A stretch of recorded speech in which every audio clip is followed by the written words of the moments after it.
tema que nos junta aqui agora é o que vai mudar na doença inflamatória do intestino com a inteligência artificial. Eu logo assim à partida tenho aqui várias perguntas. Uma delas é: será que os gastroenterologistas vão ser substituídos por robôs, por exemplo?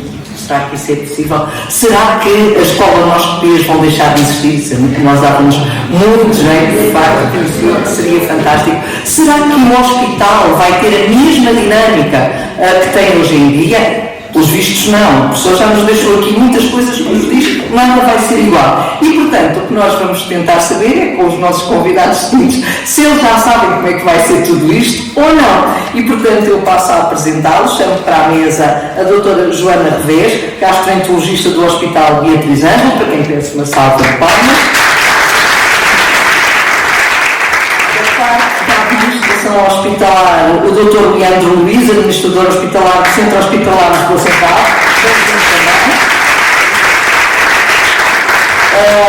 Muitos de nós já a conhecem, a professora Salomé Pinho, investigadora do I3S, e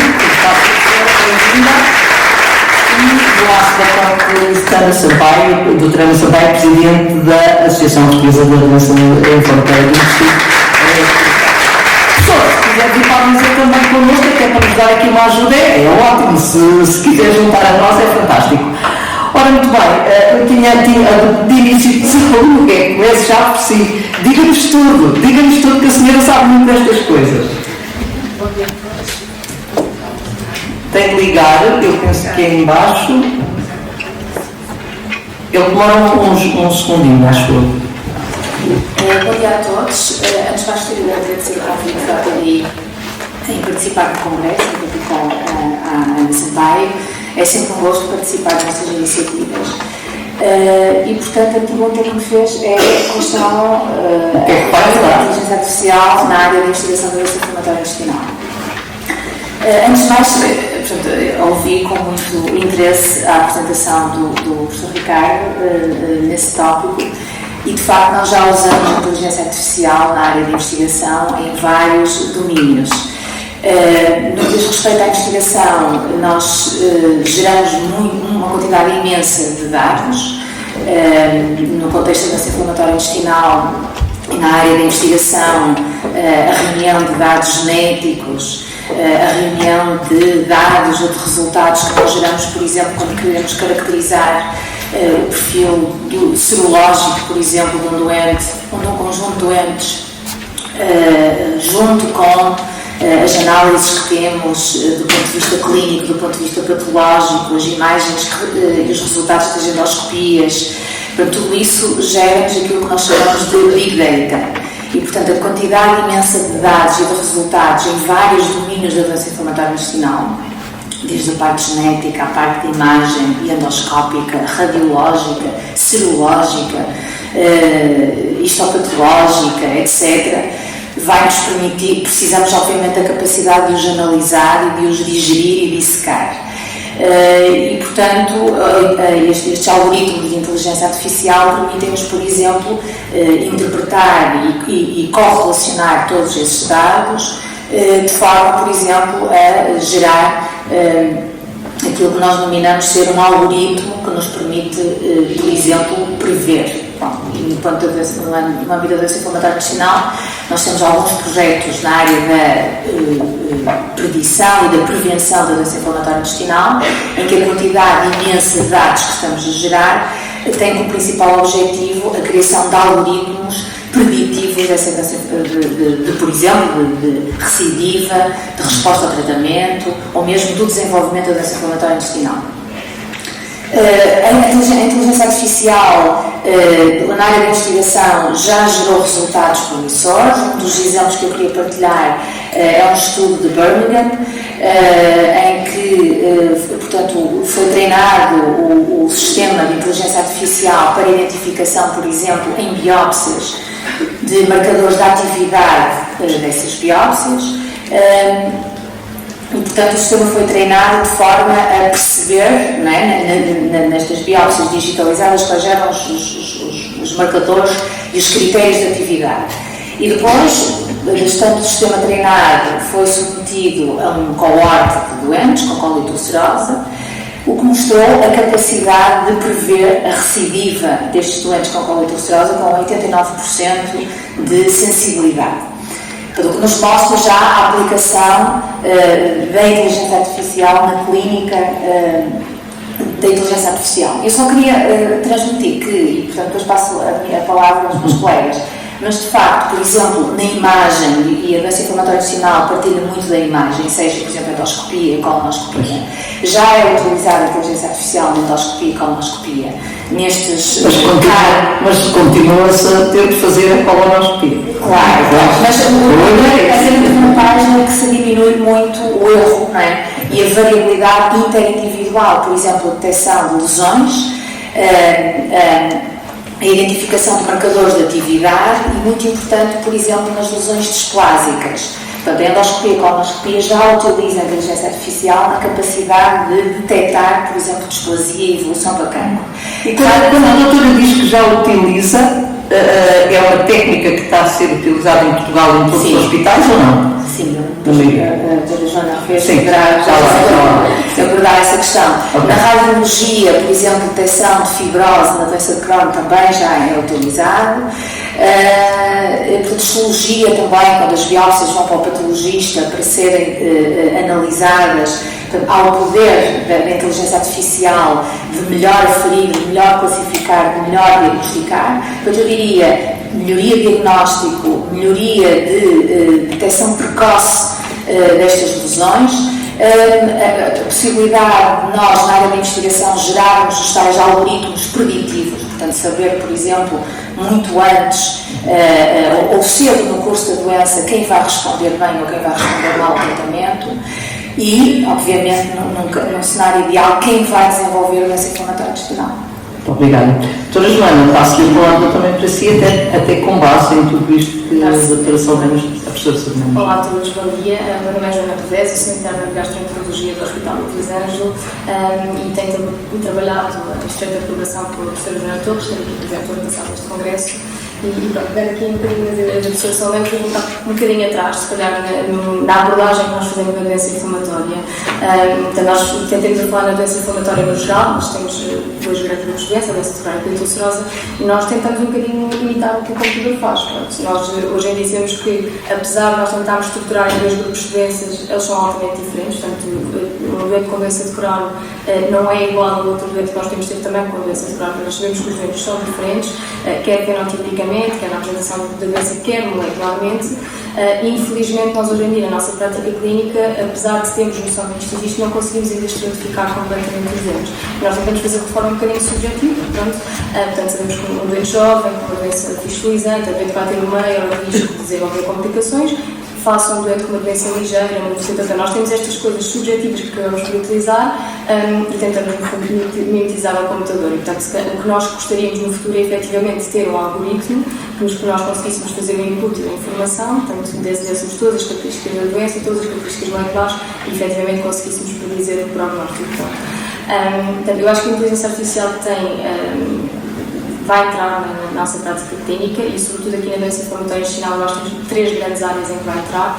Efetivamente, na predição de risco, como a professora Salomé estava a falar, e já existem, nós hoje em dia temos muitos dados disponíveis, portanto, existem vários projetos a ser desenvolvidos e realmente o que falta é nós conseguimos conciliar estes dados todos, portanto, no conceito até do multi-omics, que se vai muito falar, quando juntamos todos os dados que temos disponíveis e, efetivamente, com isso conseguimos no futuro predizer o diagnóstico de doença inflamatória intestinal, isso é efetivamente aquilo que nós queríamos. Depois, na predição, ajudar aqui na parte do diagnóstico, da predição do prognóstico, portanto, a partir do momento em que temos um diagnóstico feito, conseguir perceber qual é que vai ser o curso da doença. E, efetivamente, já saíram alguns estudos também, existem dispositivos que estão a ser comercializados nos Estados Unidos, no Reino Unido, cujo objetivo é esse mesmo, portanto, através de proteínas, de vias inflamatórias, tentar predizer o risco. E depois na parte da monitorização, portanto, estamos ainda a falar aqui desta questão da colonoscopia, têm sido criados vários dispositivos para serem acoplados à colonoscopia que permitem efetivamente ver esta remissão histológica, não invalidam a colonoscopia apesar de tudo, mas que a ideia é conseguirmos reduzir o número de biópsias e com isso, com no próprio exame conseguimos ver se há avaliação endoscópica, mas também a avaliação histológica.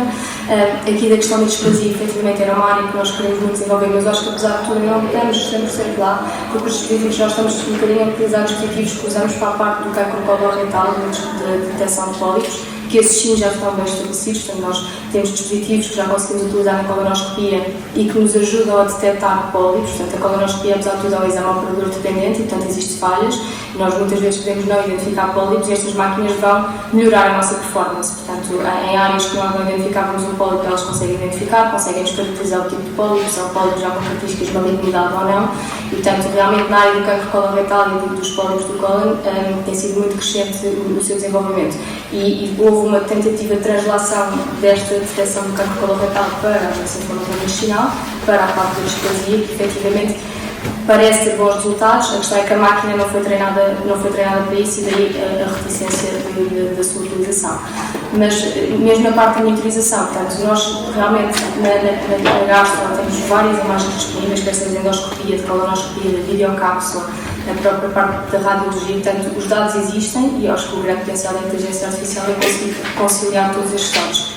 Acho que a dificuldade aqui neste momento que temos é a translação para a prática clínica, portanto eu acho que ela vai sendo introduzida, nós sabemos as áreas em que queremos que a inteligência artificial venha a fazer parte, mas geralmente este processo de translação acho que ela vai levar um bocadinho mais de tempo e se calhar temos que esperar os nossos resultados. Pronto, já vimos onde é que está a ciência, onde é que está a clínica, agora vamos ver onde é que está a administração hospitalar neste contexto todo. Quer dizer, a administração hospitalar não está boa, não é? Nós já sabemos, mas pronto. Nem vamos por aí, agora vamos juntar a inteligência artificial e vamos ver como é que isto fica. O hospital do futuro, doutor, tem de obedecer outras regras, não é? Conseguem ouvir? Sim. Antes de mais, bom dia a todos. É muito gratificante estar aqui com uma associação de doentes, portanto, precisamente tem o foco da nossa atenção e agradecer aqui à Ana Sampaio pelo convite e certamente vamos ter aqui uma belíssima discussão. Eu não consigo falar muito sobre a doença inflamatória do intestino, não é propriamente a área do meu domínio. Temos aqui as pessoas que efetivamente sabem disso.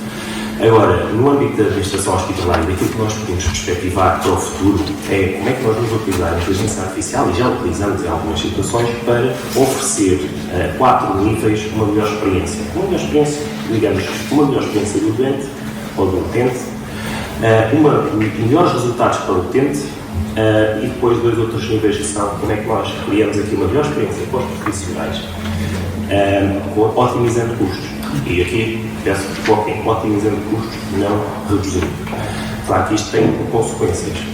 E o nosso intuito, quando pensamos em introdução, e eu comecei há relativamente pouco tempo um projeto no Centro Hospitalar Universitário de Lisboa Central, que é o Gabinete de Inovação e Desenvolvimento Organizacional, cujo propósito é precisamente conseguir encontrar a inovação junto dos profissionais para depois operacionalizar com os utentes.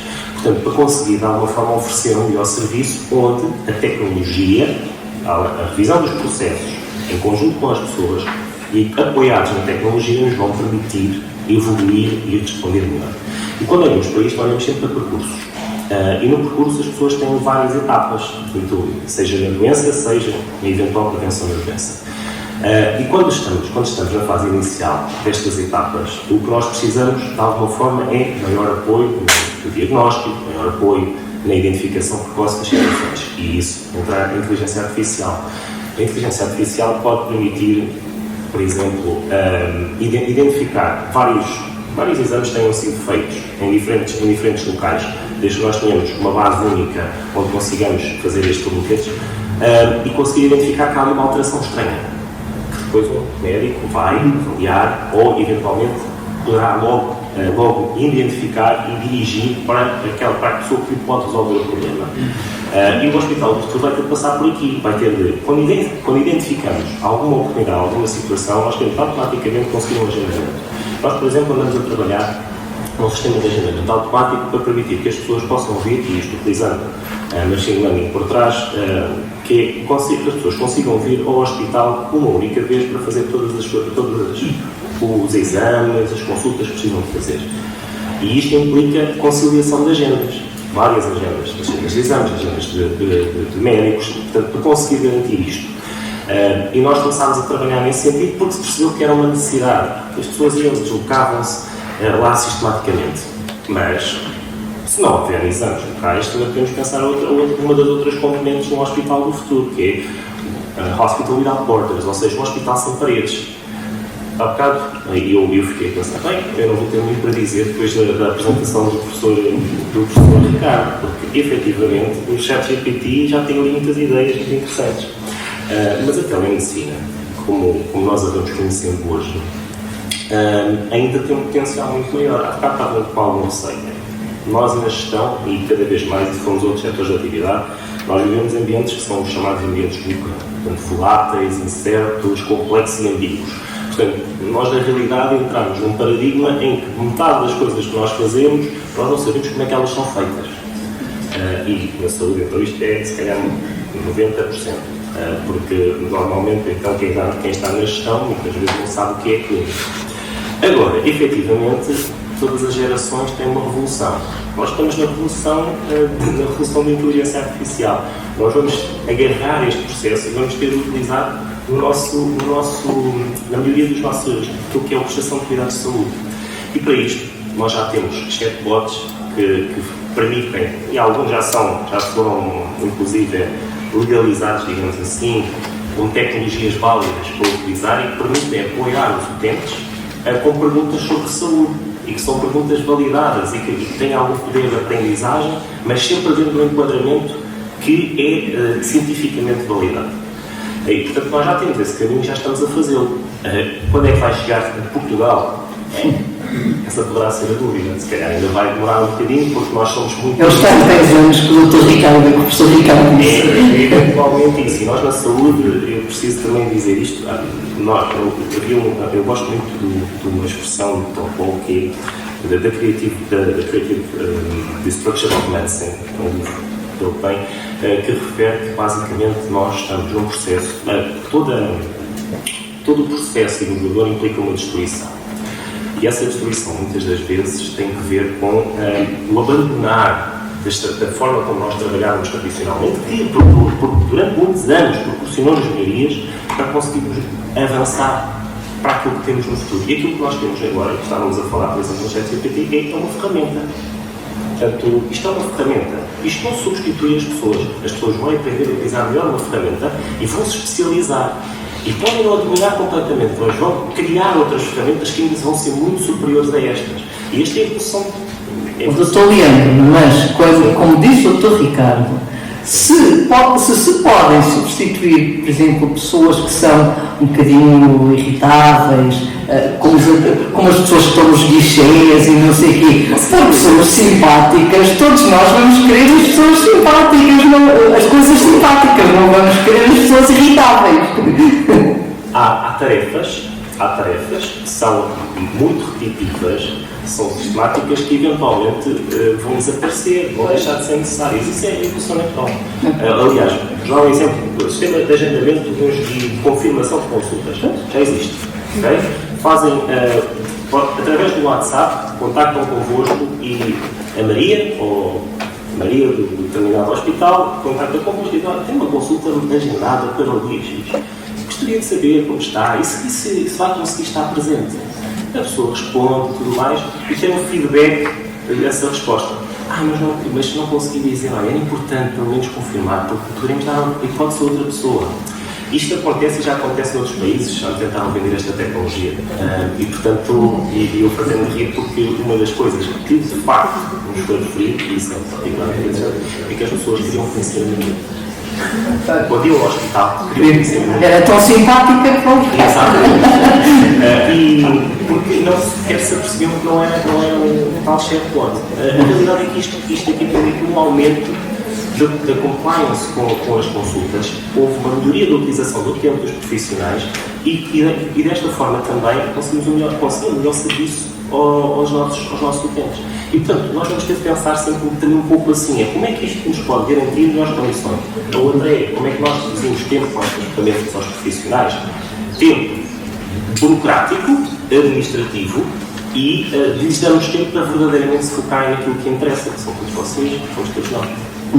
Muito obrigada. Ana Sampaio, e agora? Que acaba a relação médico-doente, o profissional de saúde-doente em todo este conceito, o que é que vem aí a seguir? Qual é o peso que as próprias associações de doentes passam a ter neste contexto, em inteligência artificial? Primeiro, eu vejo isto... Tem de ligar, acho eu. Estão ligados. Penso que agora estão a ouvir. Estão. Agora sim.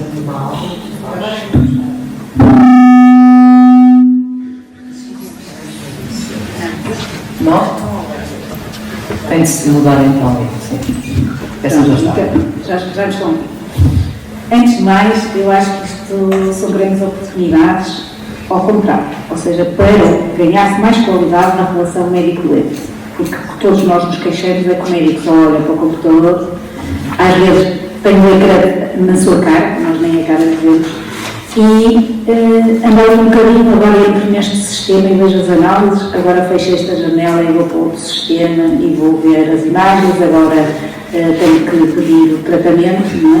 A medicação, agora abro outra janela e vou pedir um raio-x ou um outro exame clínico, agora a senhora vai ali e leva o papel, ainda acontece, a senhora leva o papel e entrega no secretariado para marcarem isto ou aquilo.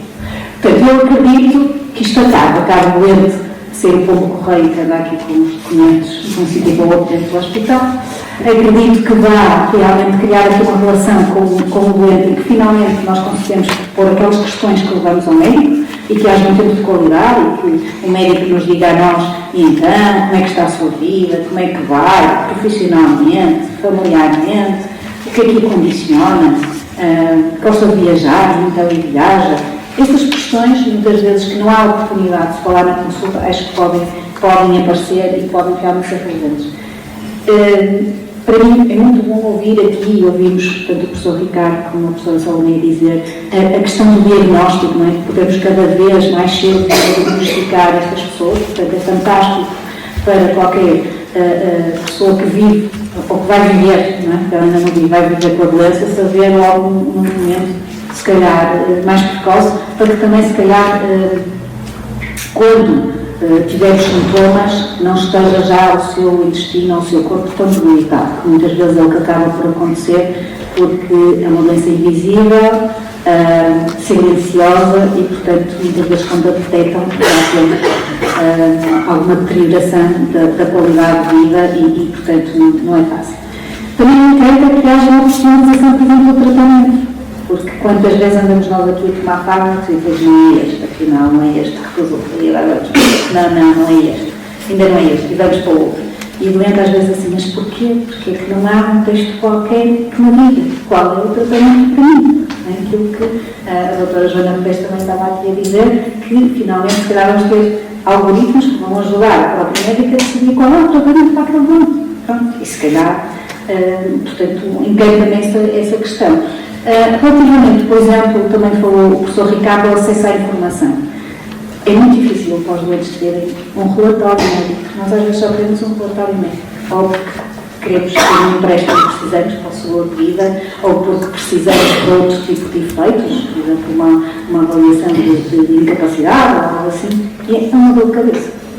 Primeiro, o tempo que o médico leva a fazer este procedimento, o próprio procedimento em si, pronto, tudo leva o seu tempo e é bastante complexo. E eu espero que realmente seja um cliente que nós conseguimos ter o relatório da nossa doença a dizer realmente o que é que se passa connosco quando precisamos. A outra questão que me parece também muito relevante, e já falamos aqui, é a questão da aceleração da própria investigação e da própria disponibilização de fármacos novos. Todos nós sabemos que já há vários fármacos, tanto para a colite como para o Crohn, mas depois há sempre aqueles doentes em que nada funciona e ainda não se conseguiu chegar lá. E, portanto, acredito que também esta capacidade que a inteligência artificial tem de aceleração pode ser utilizada de uma maneira muito útil para todos os doentes. Se me preocuparem, se me pedirem, então, quais são as preocupações? Com a privacidade dos dados de saúde. São dados críticos. Nós muitas vezes dizemos, atenção, vocês quando se inscrevam em apps, apercebam-se o que é que estão a fazer, porque por trás é como o professor Ricardo estava a dizer, não há almoços grátis. Portanto, se eles não estão a aplicar vocês não estão a pagar a aplicação vai buscar para os dados de saúde para o lado. E, portanto, aqueles dados vão servir para eles venderem alguém. É a tal mercadoria, não é? Que estávamos a falar. Portanto, não vamos ser inocentes, é isso. Portanto, nós só temos que ter consciência do que é que estamos a fazer. Em cada um dos momentos, ao preencher um breve formulário, temos que ter consciência do que onde é que aquilo pode parar e quais são as consequências disso. E há a questão da ética. Também há questões aqui de ética que se põem. Por exemplo, não sei se vocês sabem, posso comentar com vocês, o deputado Ricardo Batista Leite, neste momento, está numa fundação direcionada para a inteligência artificial na saúde, e uma das questões que eles estão a tentar é esta questão da ética, das regras, portanto, vamos ter que ter regras, não é? Vamos ter que realmente criar aqui uma base que possa dar uma certa segurança. Relativamente às associações doentes, o que é que eu vejo? Olha, eu vejo que vamos ter que aprender a trabalhar com chat GPT, se calhar as colaboradoras, quando tiverem a responder a alguém, se calhar já vão vir aqui algumas vezes ao chat GPT para adequar a mensagem, não é que não saibam responder, mas era como o professor Ricardo estava a dizer, dizer assim, olha, explique-me como se para uma criança de 10 anos o que é a doença de Crohn. E eu tenho que lhe explicar com a linguagem que ela vai perceber. Não é que eu não saiba, eu sei. Mas realmente tem que ser uma linguagem acessível. E pode, neste momento, por exemplo, já os chats GPT ser interessante. Eu vi no outro dia, numa apresentação, alguém que pediu para que contassem uma história sobre como é que tinha surgido, por exemplo, o Serviço Nacional de Saúde em Portugal. E ficou engraçadíssimo, que o GPT disse, claro, vamos fazer as perguntas corretas, não é? Dar-lhes as indicações, mas pronto, dizer-vos que realmente é um mundo que vem por aí, um mundo que devemos desbravar todos, que temos que ter consciência exatamente do que é que estamos a fazer, mas é assim, é como o professor dizia, vivermos na conchinha e dizer isto não vai acontecer, não vai resultar porque ela já está aí. Todos os dias, quando andamos no avião, temos inteligência artificial. Quando nos deslocamos de carro, com o Google Maps, temos inteligência artificial. Portanto, tantas outras situações no nosso telemóvel, é um tudo, vocês já devem ter reparado que estão num espaço, falam sobre uma coisa qualquer, a seguir no Instagram não sei sobre o que vocês vão falar. Já devem ter reparado. Inclusive, eu sei de algumas empresas é que os telemóveis não entram nas salas de reuniões, já para não haver essas questões. Portanto, dizer-vos, acho que é um mundo novo, é um mundo que vamos ter que se nos adaptar, que saber construir, é uma oportunidade para as associações doentes. Como o professor disse, e como também já foi aqui mencionado na sala, foi por isso que nós também trouxemos este tema, para desmistificar, para que as pessoas também se apercebam que ele está aí, vamos ter que lidar com ele e também aprender todos. E, portanto, essa também é parte das associações, é tentar ajudar as pessoas que consigam realmente entender o que é que são este tipo de inovações na área da saúde e o que é que pode estar por trás. E depois eu ficarei muito contente, como dizia ali o Dr. Vieira, quando eu realmente conseguir agendar as consultas todas para o mesmo dia, não é? E haver coordenação de agenda. E quando pelo menos eu conseguir que alguém me atenda ao telefone, se não for um telefone, uma chatbox que me permita falar. Isso é que. Lá vem a Diana. Lá daí nós vamos ter a Diana. Eu espero que lá no Centro Hospitalar de Lisboa Central tenha uma outra personagem que realmente possa dar respostas.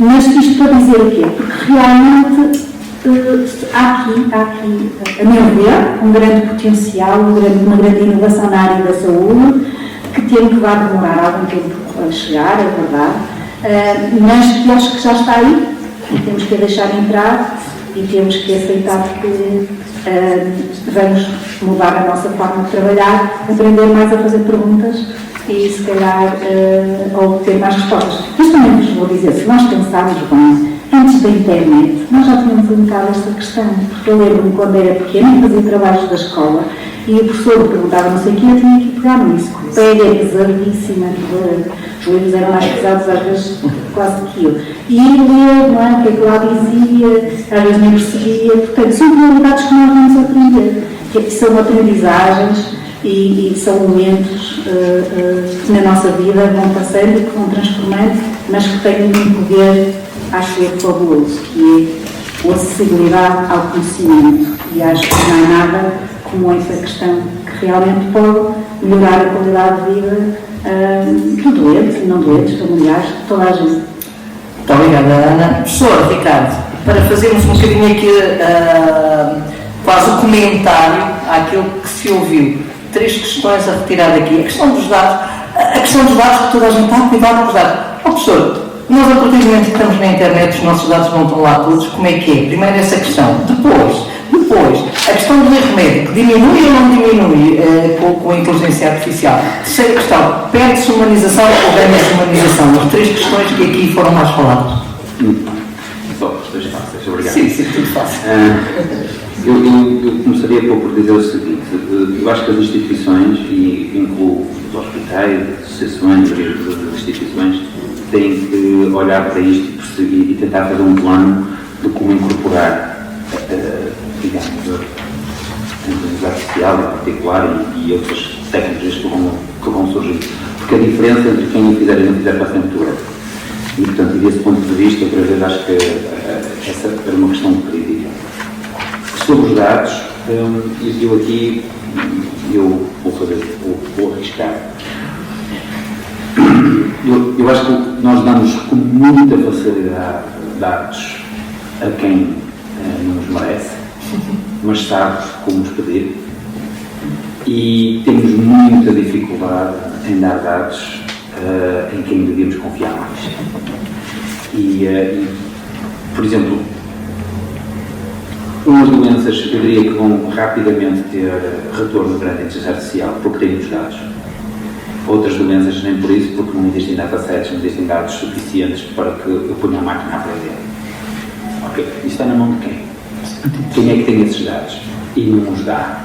Alguns deles podem vir dentro das instituições de saúde, entram aí, por exemplo, laboratórios, médicos. Mas eu acredito sinceramente, e tenho basta evidência nessa área, muitos dos dados que vão se tornar muito relevantes são do nosso dia a dia. E aí, eu acho que as associações de doentes têm claramente uma oportunidade incrível. Porque eu diria que é muito mais fácil eu confiar na associação com os meus dados do que na Google ou na Amazon ou nos sujeitos do chat GPT. E, portanto, eu acho que aqui nós deveríamos, a dado momento, mudar, e acho que essas instituições não. Ok, vamos fazer nós próprios um sistema para recolher dados das pessoas que quiserem, e é com esses dados que nós depois vamos criar sistemas de inteligência artificial que vão beneficiar os próprios. Eu acho que é neste loop que nós temos que começar a trabalhar.